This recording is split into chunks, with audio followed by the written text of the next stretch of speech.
लग ही नहीं रहा कि इंटरनेशनल मैयार की हमारी बैटिंग लाइनअप है या टीम है। तो बड़ा अफसोस होता है देखने का। ये नहीं है कि हम हार रहे तो बात है, हम पास में भी हारते हुए हैं, लेकिन हथियार प्लेन में नहीं डाले, फाइट करते हुए आखिर तक जाते हैं। यहाँ तो आप राशिद, हथियार तो वो लोग डालते हैं ना तो खेलने वाले इनको हथियार चलाना भी आते हो। भाई आपके हाथ में बंदूक है, आप अपने पैर पे मार रहे हैं, मतलब वो हालत हो गई कि आपके पास मतलब ना अपने मतलब गोली चला रहे हैं, इधर उधर उधर अपने घर में चला रही। न्यूजीलैंड का ये जो अखबार है द पोस्ट, ये भी यही बात कर रहा है कि पाकिस्तान टीम इतनी खराब टीम है और बांग्लादेश से भी नीचे उन्होंने कहा है कि बांग्लादेश से भी खराब गेम खेल रहे हैं। क्या हम उस पुरानी जगह पे खड़े रह गए और बाकी बहुत आगे निकल गए हैं कि बाकी भी आगे निकल गए, हम और पीछे चले गए? और इंडिया का मुझे बताएं, इंडिया की टीम इतनी जबरदस्त क्यों हो गई है और हम क्यों बिल्कुल हमारी क्यों वाट लग गई है? लिटा कर घुसा कर बर्बाद कर दिया, तबाह कर दिया, गारत कर दिया, इस तरह से बर्बाद कर दिया। यहाँ पे हम लोग यही कह रहे थे कि सेल्फिश क्रिकेट पाकिस्तान में बहुत ज्यादा आगे हुई है। आप देखें कि अपना अपना करो, साइड पे हो जाओ, टीम का कोई नहीं सोच रहा, पाकिस्तान की क्रिकेट का कोई नहीं सोच रहा। यही वजह है कि पाकिस्तान की क्रिकेट यहाँ तक आ गई है। टॉप ऑर्डर या बैटिंग तो चले अब एक तरफ रख लेते हैं, लेकिन जो बॉलिंग थी हमारी, जिस पर हमें बड़ा नाज था, कभी बल्कि अभी कुछ अर्से पहले तक ही था कि पाकिस्तान बॉलिंग लाइन में तो हमारे बॉलर्स का कोई सामना नहीं कर सका, वो भी तो नाकाम नजर आ रहे हैं। शाहीन आफरीदी हो, हारिस रऊफ हो, ये शादाब खान को भी हमने दोबारा ट्राई कर लिया। नए बॉलर्स भी लेकर आ रहे हैं, वो भी कोई ऐसी तबाही नहीं मचा पा रहे। मोहम्मद रिजवान उफ रिजू साइमन, तोबा करता हूं मैं बोलने से पहले। मैं हैरान हूं, मुझे अफसोस हो रहा था कि टोटली एक्सपोज हो गया वो, कि उसके मतलब ऐसा लग रहा है कोरा कागज नहीं होता कोई, बिल्कुल मतलब किसी बच्चे को ले जाके वहां खड़ा कर दिया है और वो उसको नाच रहा है वहां पर। सारा कुछ उनका क्रिकेट बोर्ड कर रहा है, उनका क्रिकेट बोर्ड कर रहा है। उसके बाद उनके जो टीयर सिस्टम है कि वो पहले जो आपका जैसे Rahul Dravid was the classic example, वो अंडर 19 का कोच था। वही लड़के जब प्रोग्रेस किया तो वो इंडिया ए का कोच था। वही लड़के जब सीनियर टीम में आया तो वो इंडियन सीनियर टीम का कोच था। तो हमारे यहाँ तो समझ नहीं आती कोच के देने क्या है। यार हम वो इंडिया से नहीं कोच लेके आ सकते, ये जो धोनी है वो युवराज सिंह कहते हैं लाओ मैं कोचिंग करता हूं आपको। यार वो तो बड़ा जबरदस्त बंदा, मुझे पर्सनली बड़ा पसंद है युवराज सिंह। इंडिया का भी आप अरूज हम देख रहे हैं और हमें हमारे दिल को दुखता है। हमारा तो होता है बाकी मैच जो मर्जी हो, या 80 इंडिया तो जीत जाए या इंडिया दूसरे तो हार जाए।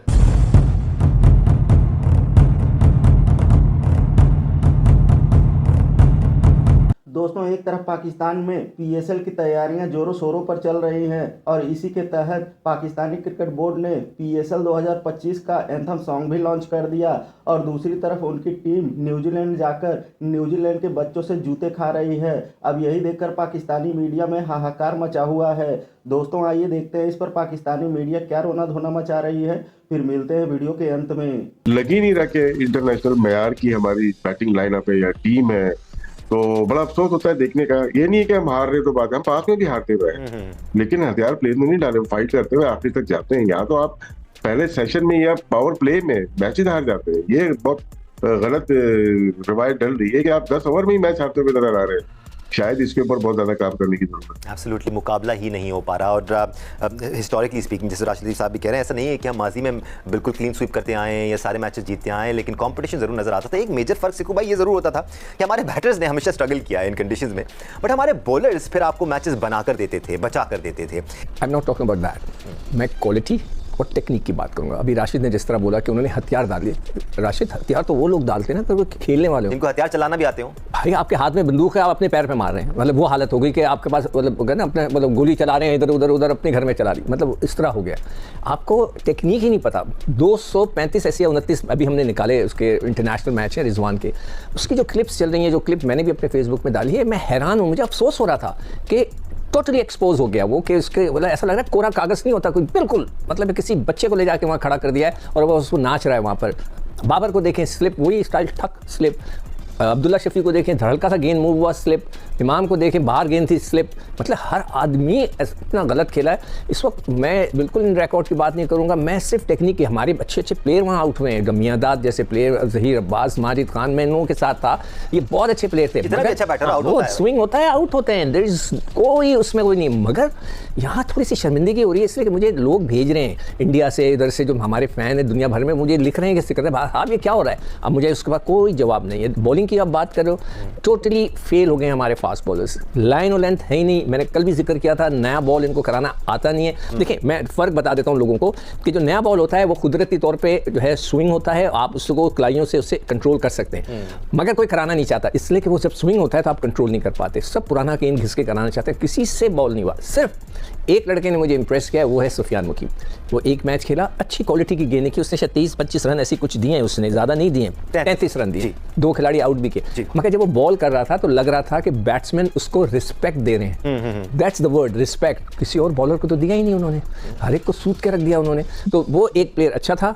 और अच्छा, फील्डिंग में भी बता दूं दानिश, 2-3 जगह ऐसा मुझे लगा कि लड़कों को, एक जगह 2 लड़के आपस में टकरा गए, उसमें जो इरफान साहब थे, हालांकि वो दूर खड़े हैं, अच्छा वो जो बेचारा फील्डर था उसके पास आ रहा है टकराने, आपको चाहिए था कि बाउंड्री के बाहर जाते, वो आके उससे टकरा गया और आप ऐसे खड़े हुए जैसे आपको तो निकल जाना चाहिए था ना। उनको इतना नहीं पता कि हाथ में आपकी गेंद नहीं है तो आप बाउंड्री क्रॉस कर जाओ, कुछ नहीं होगा।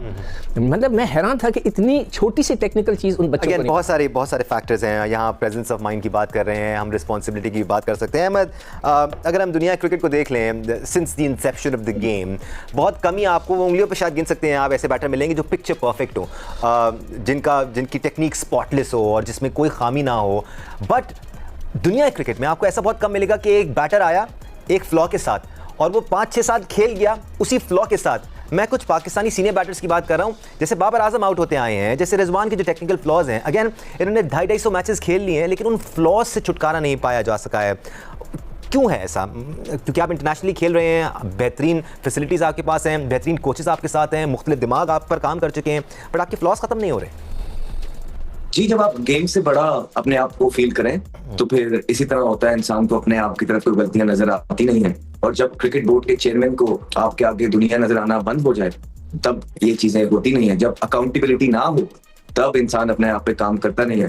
हर्षल गिब्स के बयान आपके सामने पड़े होंगे, वो उन्होंने गोल गोल घुमा दी बात को कि इंग्लिश की वजह वो नहीं है, इंग्लिश की वजह नहीं है। वजह ये है कि जब इंसान किसी को कुछ समझे ही ना, कुछ सीखना ही ना चाहे कि तुम्हें क्या पता है, जब कोचेज आपको कुछ बता रहे हो और प्लेयर्स आपके कह रहे हो कि ये this is not your job, आप अपना काम करें, काम से काम रखें, जब ये रिस्पेक्ट और इज्जत कोचिंग पैनल की और फिर वो एक्सेप्ट करके टीम के अंदर चले जाए, फिर यही होता है। और फिर आप चेक कर लीजिए, अभी मोहम्मद यूसुफ साहब बैटिंग कोच अभी आए, it's too early for him, लेकिन पहले भी वो सकलैन मुश्ताक के साथ रहे और जब भी कोई टीम की परफॉर्मेंस तब से या उससे पहले से खराब ही है। अभी टीवी पे बैठ के वो बाबर आजम की टेक्निक में फ्लॉज बता रहे थे, अब्दुल्ला शफीक की टेक्निक में फ्लॉज बता रहे थे। तो बाबर आजम की तो जब जो भी स्लिप लगी है, दोनों जो फुट थे वो अंपायर की तरफ थे, खुल के आउट हो गए। तो यूसुफ साहब इसको देख रहे हैं कि नहीं देख रहे हैं, वो कैसे ठीक कराएंगे ये उनको पता हो। रिजवान ने जो डांस किया कल पिच के ऊपर, यंगस्टर्स मुझे बताएं कि किसको देखेंगे? सीनियर प्लेयर्स को देखेंगे ना, कि टफ कंडीशंस भी आई हैं, जहाँ थोड़ा सा बाउंस है वहां पे हमारे सीनियर्स कैसे खेल रहे हैं, तो क्या सीखेंगे, क्या देखेंगे कप्तान से अपने? ठीक है, थोड़ा बहुत हो रहा है, लेकिन आपको ये मैं बताता चलूं, ये जो थोड़ा बहुत स्विंग था ये उनके टाइम पे भी हो रहा था, टॉसेस भी हम जीते, लेकिन वो अच्छी टेक्निक के साथ खेलते हैं और स्कोर डाल देते हैं। मसला ये होता है कि जब थोड़ा सा भी हो रहा और आपकी टेक्निक खराब हो जाए और आप उसको गंदी टेक्निक से खेल रहे हैं तो टीवी पे या ड्रेसिंग रूम पे ऐसा लगता है कि पता नहीं क्या हो रहा है। यही कोई अच्छे प्लेयर्स खेल रहे होते या उनके खेल रहे थे तो ये जरूर होता कि हाँ यार पिच में थोड़ा सा बाउंस है, पिच में थोड़ा सा सीम और स्विंग है, अच्छा बीट हुआ। लेकिन जिस तरह हमारे प्लेयर्स खेलते हैं वो उसको हवा बना देते हैं। ये गलत टेक्निक से जब खेलो तो इसी तरह लगता है कि हवा बन रहा है। तो ये आपकी टीम के हालात हैं दानिश। इसी वजह से जब आप प्लेयर्स जो हैं वो अपने आप को गेम से बड़ा कर देते हैं तो इसी तरह के रिजल्ट्स आते हैं। और यही वजह है, देखें हम और आप बैठे हुए थे ना यहाँ पे, जब यंगस्टर्स से हारे हमने कुछ नहीं कहा, कोई बात नहीं, आप ग्रूम कर रहे हैं। हम सिर्फ ये कहते थे कि और अच्छे वाले यंगस्टर्स भी पढ़े, परफॉर्मर्स पढ़े, आप उनको लेके आके भी ट्राई करें। लेकिन आप फिर दोबारा से अपनी सीनियर टीम के साथ आपके ये हालात हैं जहाँ पे डिसिप्लिन टीम के अंदर है नहीं, अकाउंटेबिलिटी है नहीं। यूसुफ साहब खुद बोलते रहे कि रिजवान जो है उसको नीचे आना चाहिए। अगर आपके पास वो क्लिप है तो वो आप लगाते क्यों नहीं है? तो क्लिप आप लगाएं जिसमें यूसुफ साहब बैठ के भी बोल रहे हैं कि रिजवान को तो नीचे आना चाहिए, वो प्लेयर ही नहीं है। तो अब तो उनके नीचे आने की वजह भी है, बिकॉज़ तैयब ताहिर को आप नंबर 4 पे भेज सकते हैं, उनको बेहतर यूटिलाइज कर सकते हैं। एक चीज ऐड करना चाहता हूं, अभी ये कह रहे हैं ना अहमद के जी कोच की बात नहीं सुनते। मैंने जो सुना, हमें बताया गया कि बाबर अपना कोच लेकर आता है, जब वो अपने जो क्या नेशनल ट्रेनिंग सेंटर है उधर अपना कोच लेके आता है। तो मुझे नहीं पता पाकिस्तानी कोच को वो कैसे सुनेगा। क्या हम उस पुरानी जगह पे खड़े रह गए और बाकी बहुत आगे निकल गए कि बाकी भी आगे निकल गए, हम और पीछे चले गए? और इंडिया का मुझे बताएं, इंडिया की टीम इतनी जबरदस्त क्यों हो गई है और हम क्यों बिल्कुल हमारी क्यों वाट लग गई है? इंडिया की बहुत आइडियल केस स्टडी उन्होंने 2007 के बाद जब से आईपीएल आया और जब वो बांग्लादेश से हारे थे वर्ल्ड कप 2023 में 2008 में, दे डिसाइडेड कि उन्होंने अब प्रोग्रेस करना है। उन्होंने अपने सिस्टम्स डेवलप किए, उन्होंने पहले फॉरेनर्स बुलाए कोचेस और अपने ट्रेन द ट्रेनर प्रोग्राम्स किए और लोकल स्टॉक जो है ट्रेनिंग का वो पूरा किया। उन्होंने इंफ्रास्ट्रक्चर को पूरा किया, उनकी मार्केट बहुत डीप है, पैसे बहुत थे, उन्होंने right people for the right job रखा। ठीक है, अभी अब उनके 2 क्रिकेटर्स आए हैं बैक टू बैक, वरना उनका भी पॉलिटिशियन था शरद पवार, उधर रॉजर बेनी और सौरभ गांगुली आए हैं back to back. So that makes no difference. अब भी पॉलिटिशियन ही है ना, अमित शाह का बेटा ही आया हुआ है। नहीं, अब तो ये जो हेड कर रहा है बीसीसीआई को, वो तो रॉजर बेनी कर रहा है नहीं। सो इंडिया ने क्या किया है, उन्होंने अपने फर्स्ट क्लास क्रिकेट को, जिस तरह ये शुएब कह रहा था, रेगुलेट किया, कंसोलिडेट किया। उसमें सर वो टूल्स लेके आए जो अब मॉडर्न क्रिकेट है।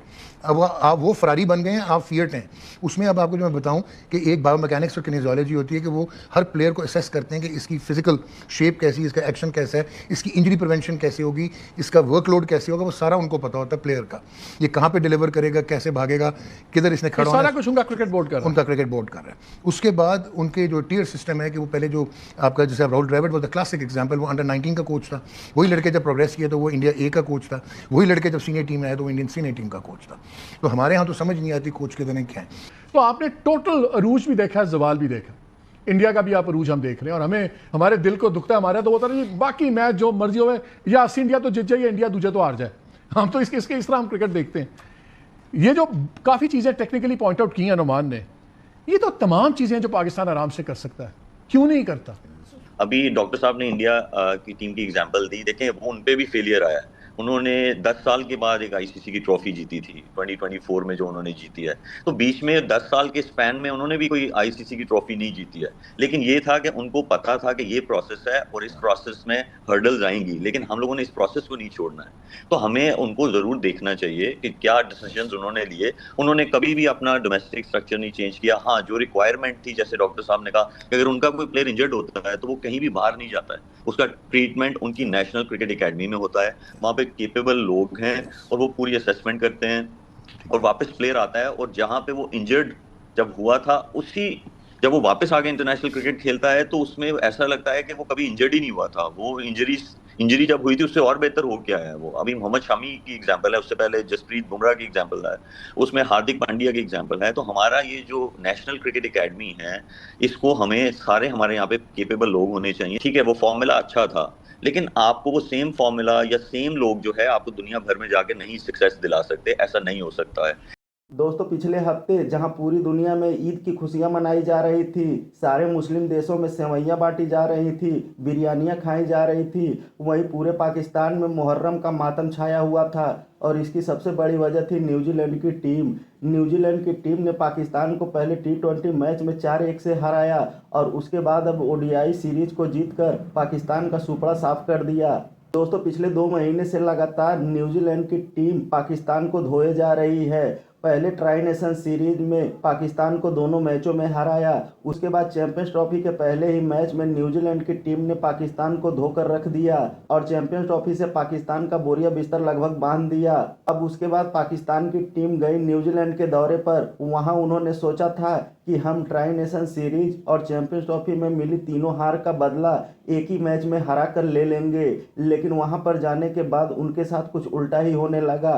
पाकिस्तानी टीम शुरुआत के 2 T20 मैच हारकर T20 सीरीज में 2-0 से पीछे हो गई। फिर तीसरे T20 मैच में पाकिस्तान के ओपनर बल्लेबाजों ने कुछ अच्छा खेल दिखाया और पाकिस्तानी टीम तीसरा T20 मुकाबला न्यूजीलैंड से जीत गई और पूरे पाकिस्तान में ईद मनाई जाने लगी। पूरे पाकिस्तान ने अपने नौसिखिया खिलाड़ियों को हीरो बना लिया था, लेकिन अगले ही मैच में न्यूजीलैंड ने पाकिस्तान को ऐसा रौंदा कि उनके ईद की खुशियां मुहर्रम के मातम में बदल गई। दोस्तों, पाकिस्तान की हार अभी वहीं नहीं रुकी थी। न्यूजीलैंड ने 5वें और आखिरी T20 मैच में भी पाकिस्तान को ऐसा रौंदा और इस तरह न्यूजीलैंड की बच्चों की टीम ने पाकिस्तान को T20 सीरीज में 4-1 से हरा दिया। दोस्तों, T20 सीरीज में तो पाकिस्तान के नौसिखिया खिलाड़ी खेल रहे थे। अब पाकिस्तानियों ने सोचा कि चलो हमारे यंग टैलेंट न्यूजीलैंड के हाथों हार गया, लेकिन ODI सीरीज में हम अपने तगड़े खिलाड़ी भेजेंगे और न्यूजीलैंड को उसी की धरती पर हराकर सारे हारों का बदला ले लेंगे। लेकिन ODI सीरीज में भी पाकिस्तान का सपना धरा का धरा रह गया।